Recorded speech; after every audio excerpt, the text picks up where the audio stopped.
Praise the lord. క్రైస్తవ సమాజం అంతటికి ఒక సవాలుగా ఈరోజు మన క్రైస్తవ నాయకుడు, అనేకులను దేవుళ్ళు బలపరిచి నడిపించినటువంటి ప్రవీణ్ గారు మన మధ్యలో లేరు. అంతిమయాత్రలో మేమున్నాం అంటూ చాలామంది వచ్చి వి వాంట్ జస్టిస్ అన్నారు. మంచిదే. మనిషిని కోల్పోయిన తర్వాత నువ్వు ఎంత పోరాడినా వ్యర్థమే. మనుషులు బ్రతుకున్నప్పుడు వాళ్ళు చేసేటటువంటి పనుల్లో ఒకవేళ అది న్యాయమైనది, నీతికరమైనది, సర్వసత్యంలోనికి నడిపించే ఏ మార్గాన్నైనా మనం సపోర్ట్ చేయాలి. ఆయన ఉన్నప్పుడు, భూమి మీద ఉన్నప్పుడు, మరి ఆయన పలికిన కొన్ని వీడియోస్, కొన్ని మాటలు నన్ను చాలా ఇన్స్పైర్ చేశాయి. అవి ఏంటి అంటే, మనిషిని మనిషిలాగానే చూడండి, మతంగా చూడకండి. మనిషిని హిందువుగా, క్రిస్టియన్గా, ముస్లింగా, బుద్ధిస్ట్గా, మరి సిక్కులోళ్ళు అది ఇది అని చెప్పేసి మతాలను చూడకండి, కానీ మనిషిని మనిషిలాగా చూడండి.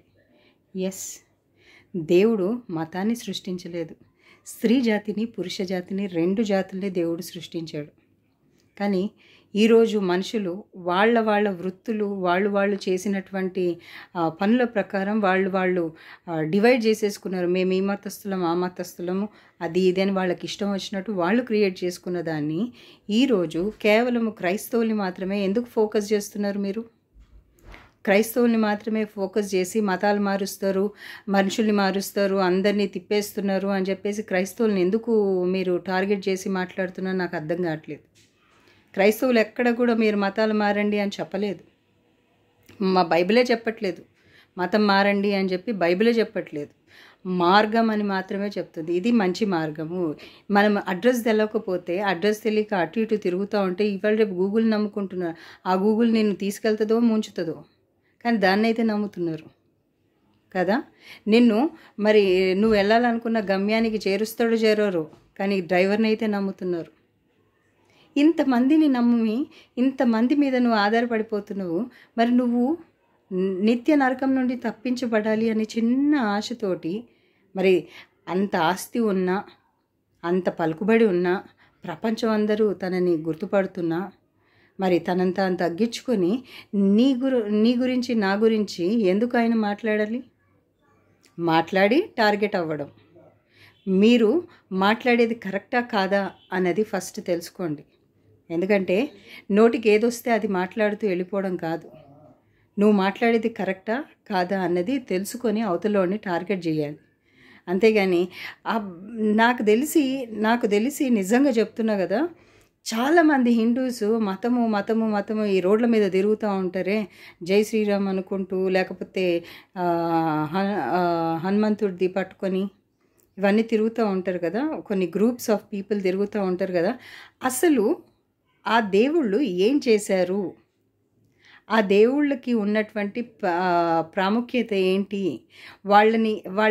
వాళ్ళు ఏవైతే పూజలు అవి చేస్తారో వాటి ప్రాముఖ్యత ఏంటో తెలియకుండా ఈరోజు కేవలము పాటిస్తున్నారు. నిజంగా చెప్పగలను, నేను ఒక బ్రాహ్మిన్ కన్వర్ట్. నేను గర్వంగా చెప్పుకోగలను, నేను సర్వసత్యంలోనికి నడిపించబడ్డాను, నేను నడిపిస్తున్నాను. నేను ఒక పాస్టర్, కన్వర్టెడ్ బ్రాహ్మిన్ పాస్టర్, గర్వంగా చెప్పుకోగలను. ఎందుకు చెప్పగలుగుతున్నాను అంటే, నేను దేవుడిని రుచి చూసి తెలుసుకున్నా. అవసరాలకి దేవుడి దగ్గర రాలేదు. నేను బాగుపడతాను, మీరు వస్తే బాగవుతారు, మీకు వస్తే అనారోగ్యం పోతుంది, మీకు అప్పుల సమస్యలు, ఇట్లాంటి రాంగ్ ప్రీచింగ్స్ మేము చేయట్లేదు. నువ్వు నరకాన్ని తప్పించుకొని పరలోకానికి వెళ్ళాలా? వేసే మార్గం అంతే. నీకు ఇష్టమైతే రా, కష్టమైతే మాని. అంతేగాని ఏదో చెప్పేసి ఏదో కల్పించేసుకొని క్రైస్తవ నాయకుల్ని, దేవుడి కొరకు సమస్తాన్ని త్యాగం చేసి పనిచేస్తున్నటువంటి క్రైస్తవ నాయకుల్ని దయచేసి టార్గెట్ చేయకండి. ఎవరైతే ఇది నిజంగా హత్య అయినా, ఎవరైనా యాక్సిడెంటల్గా గుద్ది పరారీలో ఉన్నా మీతోటే మాట్లాడుతున్నా.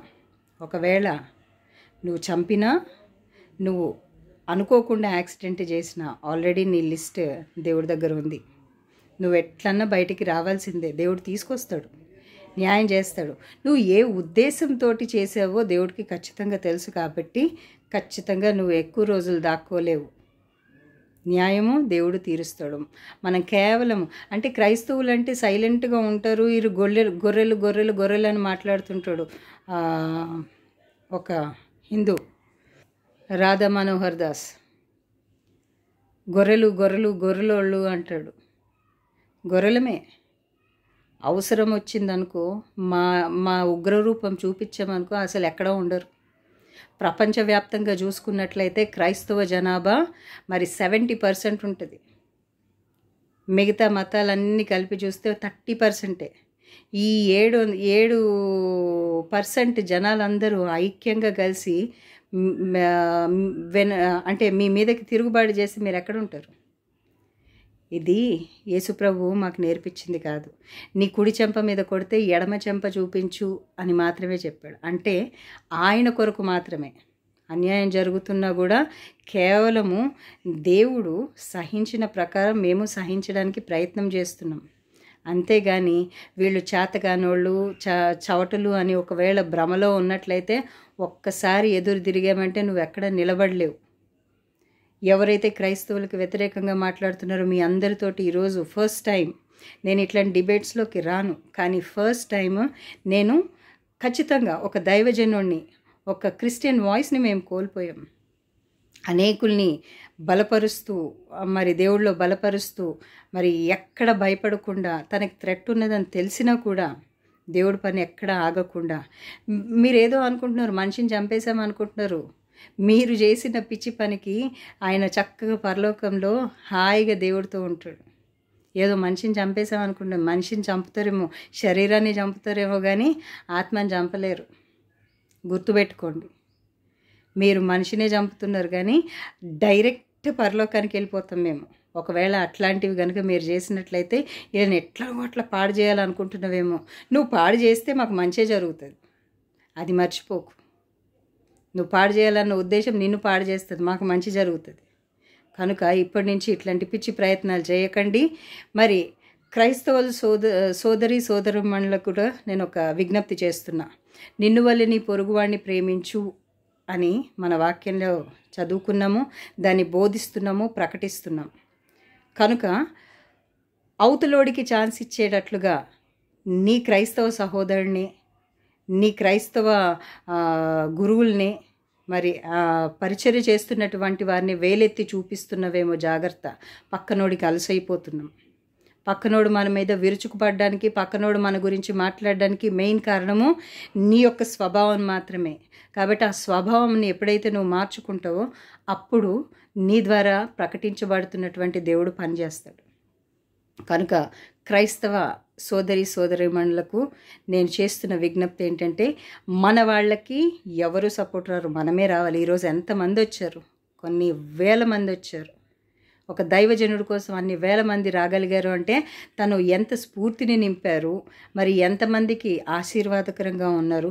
దేవుడి దృష్టి దాని మీద ఉన్నది అని నువ్వు అర్థం చేసుకోవాలి. అంతే. నువ్వేదో మనిషిని టార్గెట్ చేస్తున్నావు అనుకుంటున్నావేమో. నువ్వు ఆల్రెడీ టార్గెట్లో ఉన్నావు, పాయింట్ బ్లాంక్లో ఉండుంటావు. జాగ్రత్త, నీ టైం కూడా దగ్గరకు వస్తుంది. నువ్వు ఒకవేళ నీ ఇంటోళ్ళని నీ కంట్లో దూలం పెట్టుకొని ఎదుటోడి కంట్లో నలుసును వెతుకుతున్నవేమో. క్రైస్తవ సహోదరి సహోదరుడా, జాగ్రత్త. నువ్వు కూడా టార్గెట్లో ఉంటావు. దేవుడికి, మనుషులకి కాదు, దేవుడికి టార్గెట్ అయి ఉంటావు. అటువంటి భయంకరమైన పరిస్థితి నీకు రాకుండాను గాక. మరి దైవజనరాలుగా నేను హెచ్చరిక మాత్రమే ఇస్తున్నాను. ఇది నా బాధ్యత. ఇన్ని రోజులు నేను దేనికి ముందుకు రాలేదు, ఎందుకంటే నా పని ఏంటి నేను చేసుకుంటూ పోవాలనుకున్నాను. కానీ నిజంగా బయటికి వస్తేనే, క్రైస్తవులంగా మనం బయటికి వస్తేనే మనం పరిచర్య చేయగలము, రోషం కలిగి బ్రతకగలము. ఒక దేవుణ్ణి ప్రకటించే వారికి ఉండాల్సినటువంటి ప్రతీది కూడా ప్రకటిస్తున్న నీకు నాకు ఉండాల్సిన క్వాలిటీ ఏంటంటే ధైర్యము, విశ్వాసము, స్వాతంత్రం. బయటికి రాకుండా స్వతంత్రం అనేది ఉండదు.